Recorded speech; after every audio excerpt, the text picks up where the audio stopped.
Il revient à ma mémoire des souvenirs familiers. Il revient à ma mémoire des souvenirs familiers. Il revient à ma mémoire des souvenirs familiers. Pam param pam pam param param param pam. Douce France, la maison France. Elle est située au centre d'une circonférence qui ne se situe nulle part. La proximité de la mer, la qualité de l'air ne l'ont pas empêché de se sentir mal sur ces terres. Elle est pour ainsi dire mal isolée et à cause de certaines infiltrations souvent désolée.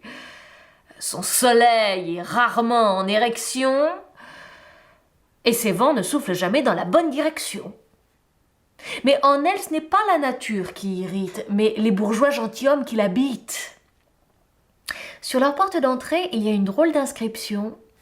Un singe préfère une guenon. À peine franchi, on vous indique déjà la sortie pour que votre état de choc soit amorti. Mais l'hospitalité n'est pas compatible avec le sens des réalités, on le sait, mais peut-être pas assez. Pour chasser le diable et le bon Dieu, tôt ou tard, la guerre aura lieu. Quand on craint les serpents et les dragons, on n'est jamais à l'abri d'un ouragan.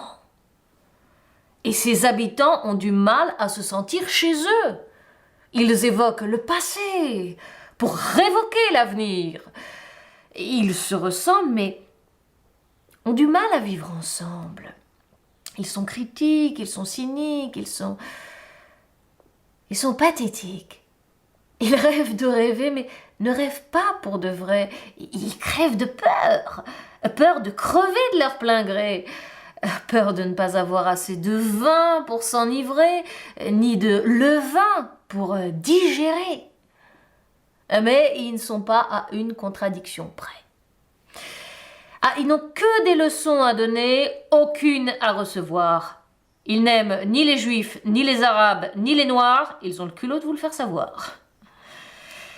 Le père est schizophrène.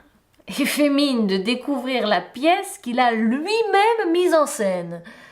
Bon, il n'a pas toute sa raison pour tenir la maison. Il a une maîtresse qui le tient en laisse. Elle lui a jamais cédé, mais lui coûte la peau des fesses, une juive, qui lui fait tout revoir à la baisse. Il la suit à la trace pour que la douleur cesse.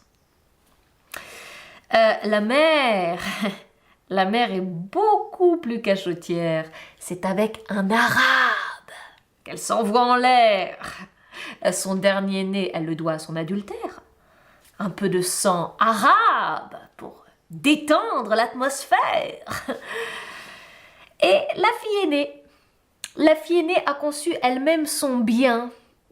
Elle s'apprête à épouser un Malien pour apprendre aussi à tisser des liens, y compris avec ceux qui vous donnent du fil à retordre. Car pour ne pas être mordu, il faut apprendre à mordre. Et elle a la prétention de donner naissance à un petit noir pour rendre sa sainte famille plus belle à voir. Elle compte l'appeler Oussama pour ridiculiser Obama. Et enfin, l'oncle Alfonso, chrétien de naissance, est le seul à déplorer ce concours de circonstances. Il hésite à mettre fin à son existence parce qu'il n'est pas content de voir la France recourir à l'islam pour combler ses espérances. Mais il ignore sans doute qu'elle ne peut faire autrement. Oui, oncle Alfonso, ses enfants sont musulmans. France, c'est le pays de mon